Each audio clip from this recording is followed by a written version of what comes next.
let us not forget that we are involved in a serious social revolution. We must say, wake up, America, wake up, for we cannot stop, and we will not and cannot be patient. These city streets saturated in the blood of protest, flooding the peninsula of people drowning in search for hope to preserve in an ocean of opportunities, casting sail on the high tide of change.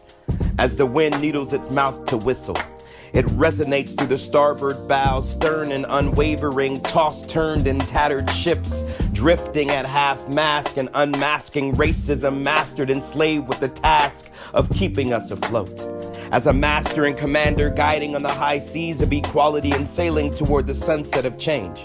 As Washington crossing the Delaware to advance the movement. As a guiding light only seen with a bronze telescope reflecting to magnify the core message of the Bill of Rights.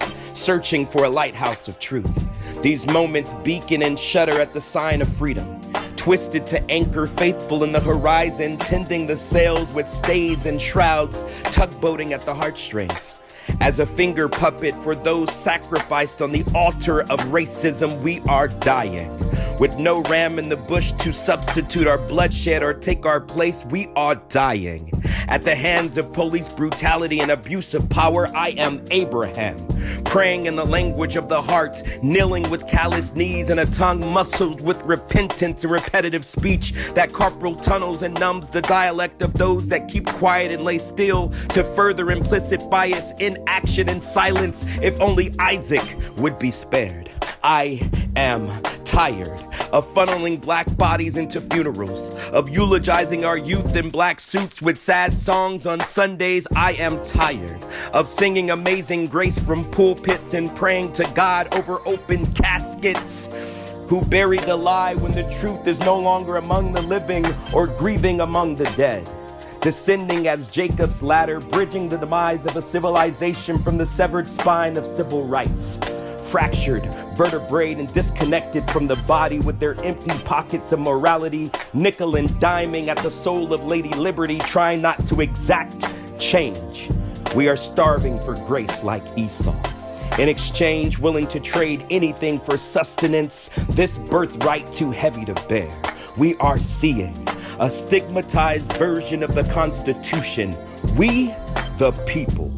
Contact lensed and refocused, letting our eyes lay still on the sparrow when gazing at the northern star who finds closure in the night sky when the night closes its eyelids before dawn, sleeping delicate on the tide. I too have a dream.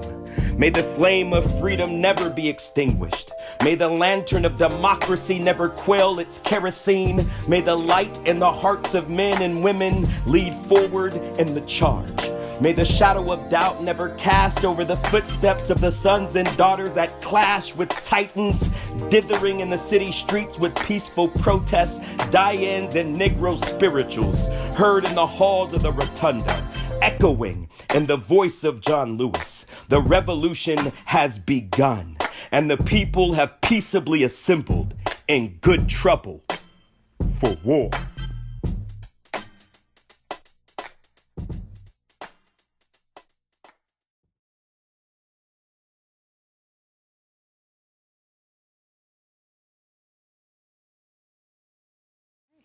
Hello, I'm Sandra Holden, and we're here today with Reena Hajat Carroll from the California Conference for Equity and Justice, and we're going to be having a conversation about critical race theory. So hello and welcome. Thank you for joining us. Thank you so much, Sandra, for having me. Well, we're going to launch right into it, okay? And as you know, in the last few years, critical race theory has really come under an enormous amount of discussion, especially when our past elected President Trump passed legislation saying that he was banning and cutting funding to any federal program that talked about white privilege or critical race theory. And he claimed it was un-American. So why is critical race theory un-American? What does that mean, and why is it not true? Thank you so much, Sandra, for the question. And you can imagine at CCEJ, the California Conference for Equality and Justice, we were shocked and surprised to hear this because much of what we do is around eliminating bias, bigotry, and racism and talking about white privilege and talking about the kind of underpinnings of critical race theory. So thank you for the question. It's such an important one. You know, it's really unfortunate because critical race theory has gotten such a bad rep in the last 2 years, when really all it is history. That is the bottom line. It is not political. It is not ideology that is to divide us. It is simply history. It is looking at dates and facts and policies that affected the outcomes of people living in this country. That's all it is. And unfortunately, we haven't taken the time to really understand what it is. Right. And so then we've got all of this misinformation and these narratives that just are not true about what critical race theory is and what it isn't. So I think conversations like this one are so needed to have that really good critical dialogue about what it is. Well, as I understand it, critical race theory is really something that was come up with in the 1970s by legal scholars to look at our laws and see where bias and discrimination had been embedded into the structures of our systems or institutions, policies, protocols, whatever it might be, especially in the housing divisions where there was an enormous amount due to the black codes. So what is morphed? Are we now taking it out of this context and blown it into we hate whites? It is, unfortunately, right? Sadly, that is what it has become, when really, if we go back to the origins of what it is, which is what you just said, it was looking at the policies, all the policies that came about, starting not in the 1970s is when it emerged, but really it was a policy review all the way back to 1619, when the first slaves arrived in this country, right? Looking at what did that mean in 1619 all the way to 1862 when we talk about the emancipation of slavery, right? Those two things are connected and they are part of our critical race theory education. We have to talk about those two key dates and then everything that came after that up until just a few years ago, up until 2020 and 2014 when Michael Brown was shot and killed by the police, and then we talk about George Floyd. All of that history is what encompasses critical race theory, talking about how do these policies and these incidences, these occurrences, how do they impact, again, the lives of people today? And if we can't have an honest conversation about that, then we're really doing a disservice to ourselves, to our communities, and to how we make this country a better place. You know, I just watched a documentary the other day called Neo-Slavery, presented by a history professor, and he was saying that actually slavery didn't really end in this country until the 1940s because there was indentured servitude, and then there were the gangs, from the prisons, and that a lot of our African American and other cultures were actually put into prison or long-term servitude for other investors and companies. So they really weren't free per se, that there were laws that restricted their actions and what they were able to do. And I think one of the things that a lot of young people don't realize is that racism didn't end after the Civil War. Can you talk a little bit about what it is about racism today and how a lot of people think that that's just, that's history. We're past it now. Yeah, and thank you for this point about slavery not ending, because especially when we think about slavery in a really global context, when we define slavery as oppression of the Black community and the Black race, we have seen this happen over and over again, right? Even after that 1862 date. And again, going back to policies, which is the underpinnings of critical race theory, when we look at things like redlining, right, what happened in the housing market, when we look at relationships, Loving versus Virginia, right, we know that that was such an important piece of our history because that meant that people could marry interracially, right? The fact that that wasn't able to happen was institutional racism. So all of these different pieces in our history kept affirming the narrative that Black lives weren't valued and that there was a real systemic way to oppress people. And so has that ended fully? I think it's highly debatable because when we look at policing in this country, when we look at education, we still look at housing and employment and leadership. We have some work to do. Has it changed? Absolutely, absolutely. But to say that it doesn't exist anymore is not accurate. Well, what about white identity? I've heard that some people are afraid that if they teach critical race theory, white people are going to end up, not being able to develop a sense of identity, and that they're going to hate themselves, and therefore we shouldn't teach our kindergartners about the truth, really, about our history, that we should continue the American myth that we've all been brought up with. And that is such an interesting discussion because I think we have to ask again some really hard questions about why would history, dates, and policies make someone hate themselves? If we're looking at the truth, then let's just talk about it for what it is. These were things that happened in our history. No one person today was responsible for what happened along the way. What we are responsible for is knowing our history and knowing what happened so we don't repeat it.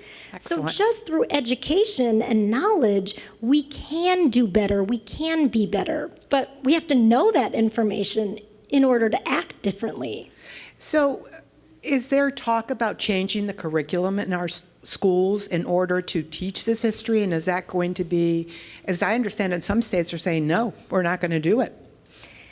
Yes, and unfortunately, as of last year, there was about 14 states that said, no, we are not talking about systemic racism. We are banning critical race theory. And again, I would say it's an interesting point of discussion because we have to ask questions about why. What's the fear behind that, right? Exactly. What is that fear? What are they so frightened of? And I would argue that it is a lack of information. It's a lack of having these really hard, difficult conversations, these courageous conversations, as they're often labeled.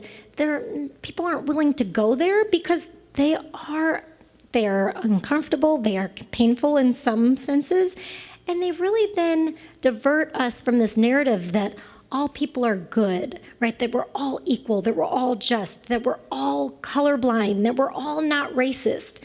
Although we may want that to be true, what we know is the truth is that we are, as a nation, are not in a space of complete and total anti-racism just yet. We're getting there, but we're not there yet.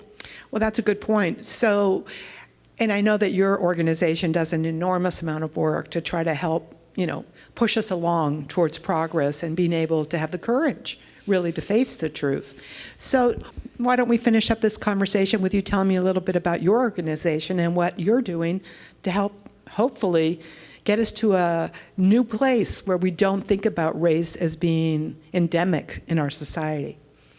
Happy to talk a little bit more about CCEJ. As an organization, we really believe that we have to call people in. We don't have to isolate them. We don't have to call them out because they think a certain way. What we have to do is bring everyone to the table. And we have to have conversations in judgment-free zones where people can ask questions. They can ask the stupid question. They can ask the hard question. And we can have dialogue about it because if we don't dialogue, then we're not learning from one another. So we are honored to work in the Long Beach community and just across Southern California, having conversations in schools, having conversations in companies with adults and parents about some of these really tough issues so that we can again just be educated and a little more knowledgeable about these topics and not just take the headline from the news and kind of go with that, right? I know I've talked to a lot of people and they say, oh, critical race theory, I'm against it. And I go, well, what is it? Oh, well, I don't really know. And that's usually when I launch into, well, maybe you should do a little education here. So if I'm interested in, supporting your organization or maybe being involved in some of your programs, how do we reach you and what can you offer us? Thank you so much again for the question. We are really accessible. We're a staff of about 16 people. Our website is the best place to start, cacej.org. Again, we're located right here in Long Beach. And the ways that people can get involved are, again, through school districts, their schools. We do a lot of speaking out in the community. So if you want us to come just facilitate a conversation at your faith institution, in your neighborhood group, among friends even, just to raise some of these questions, do a book talk, have us come in and just facilitate a conversation. We won't tell you what to think. We won't tell you that you're right or wrong, but we do need to get to a space of all of us really being able to voice what we believe, ask questions, and then have an educated dialogue about what our world needs to look like and what it can look like. Well, thank you so much for being here with me today, and thank you to everybody else who's watching this, and I hope that you all learn a little bit more about critical race theory.